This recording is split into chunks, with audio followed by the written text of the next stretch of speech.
que é empoderamento? Esse é o segundo vídeo da série Poder e Empoderamento, que vai estar disponível aqui no canal de Ciências Sociais, do curso de Ciências Sociais da UniOeste de Toledo. E esse vídeo é para explicar um pouco a minha compreensão do que é empoderamento. Eu vou me basear para isso, como já anunciei no primeiro vídeo, nesse livro, publicado pela Joyce Bert, que faz parte da coleção Feminismos Plurais. O título é O que é Empoderamento? Nós podemos pensar o empoderamento como um processo. É um processo que envolve pelo menos 4 dimensões, que eu vou explicar, e que tem aspectos individuais e coletivos. Empoderamento é um processo de recuperação do próprio poder ou, em alguns casos, de descoberta a respeito da existência desse poder próprio. A palavra empoderamento significa dar poder. Por isso que, para mim, que sou uma cientista política, esse conceito é interessante.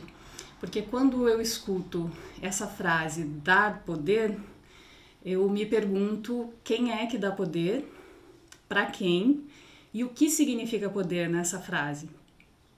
Então, o processo de empoderamento, eu vou usar como exemplo o empoderamento das mulheres, mas o processo de empoderamento ele também pode ser pensado para quaisquer outros tipos de grupos ou de indivíduos ou de pessoas que tiveram de alguma forma o seu poder diminuído. O processo de empoderamento ele não tem fim, ele é um processo gradual de descoberta do próprio poder ou então de recuperação de um poder que foi tirado. As 4 dimensões do empoderamento são a dimensão cognitiva, porque só quando a gente pensa assim, que o processo de empoderamento significa recuperar um poder que foi perdido ou redescobrir um poder que você não sabia que tinha, exige um conhecimento, uma compreensão crítica da realidade. Então, para iniciar um processo de empoderamento, é necessário que a pessoa, que o grupo, que o indivíduo, primeiro perceba que existia um poder e que agora não existe mais. Ou então, que nunca se deu conta na própria vida de que tinha poder. Que tipo de poder? A gente vai discutir mais depois, mas a princípio a gente pode pensar em poder para tomar decisões, fazer escolhas e conseguir levar essas decisões e essas escolhas até as últimas consequências, conseguir realizar aquilo que foi escolhido, aquilo que foi decidido. Então, a primeira dimensão do processo de empoderamento é a dimensão cognitiva, que é esse desenvolvimento de uma visão crítica com relação à realidade. A segunda dimensão do processo de empoderamento é a mais comentada. Por exemplo, se você digita aqui no YouTube empoderamento e faz uma busca, a maioria dos vídeos que vão aparecer na sua busca tem a ver com essa dimensão psicológica do empoderamento, que, vou dar o exemplo do caso das mulheres, significa uma recuperação ou uma construção de autoestima, de autoconfiança, de autonomia, para tomar essas decisões a respeito de si mesma, da própria vida, das relações que estabelece, do próprio corpo. E a maioria da discussão que se tem hoje na internet sobre empoderamento está focada nessa dimensão psicológica. Então, de aumento da autoestima, ou de construção de uma autoestima, autoconfiança, dessa capacidade de se constituir como um sujeito, uma pessoa autônoma que consegue tomar decisões sobre si mesma e sobre as relações que estabelece de forma autônoma, ou seja, a partir das próprias regras e não de valores e regras que são impostos de fora, por instituições, pela cultura, pela ideologia, entre outros expedientes.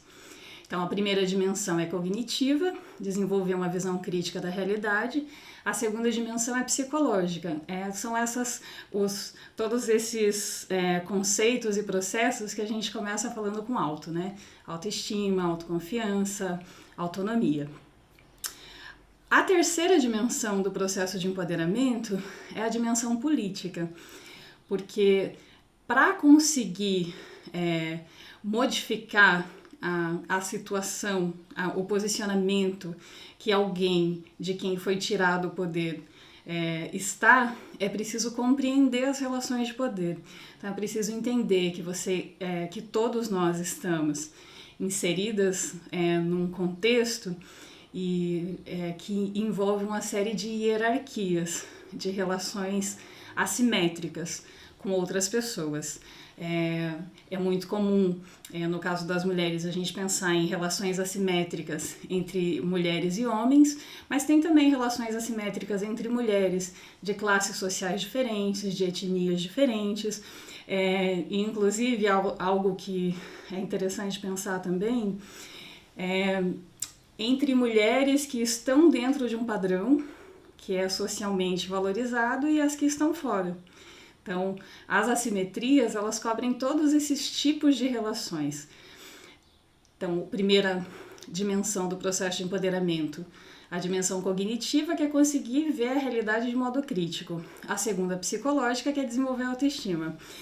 Mas como desenvolver autoestima, autoconfiança e etc. numa sociedade em que as suas características não são valorizadas? Ou uma sociedade na qual você, por ser mulher, ou por alguma outra característica que você tenha, um outro aspecto da sua existência, você não seja valorizada. Se organizando politicamente para modificar a forma como a sociedade valoriza ou não as pessoas. Então, a dimensão política, ela também é fundamental. E a quarta dimensão, que também é muito importante do processo de empoderamento, é a dimensão econômica. E ela é também fundamental porque tem a ver com construir condições de independência para você exercer a autonomia. Então, nós sabemos que na nossa sociedade, uma mulher que esteja numa situação social, numa posição social em que ela não depende de outras pessoas para tomar decisões a respeito de si mesma, das suas relações, do seu corpo, ela vai ter muito mais autonomia. Então a independência financeira, ela é fundamental. E ela também não é uma questão só individual, porque a criação de um ambiente em que você consegue tomar decisões implica na construção de um mundo em que as pessoas tenham diante de si opções, escolhas, que elas possam fazer essas escolhas. Então, as 4 dimensões do empoderamento, elas estão totalmente interconectadas. Adianta muito pouco você ter uma boa autoestima se você não tem independência financeira. Ou você tem independência financeira se você não tem autonomia, se você não tem autoconfiança, se você não consegue enxergar a realidade na qual você está inserida, se você não consegue se situar em relação às outras pessoas que são como você, as pessoas que são diferentes, se você não consegue exercer o seu poder de escolha.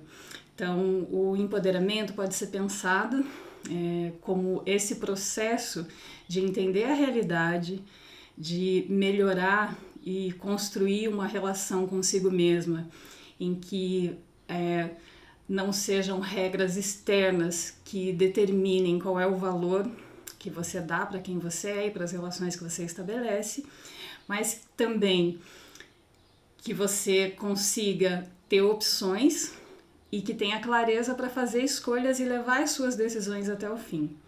Então, para compreender melhor o processo de empoderamento, a gente precisa entender melhor o que significa poder e as relações de poder. Então, eu já deixo aqui o convite para o próximo vídeo, que vai ser sobre o conceito de poder na Hannah Arendt, como ela elabora o conceito de poder no livro sobre a violência. E convido também para assistir o vídeo anterior em que eu apresento quais vão ser todos os passos, né, os próximos vídeos que terão aqui nessa série sobre poder e empoderamento.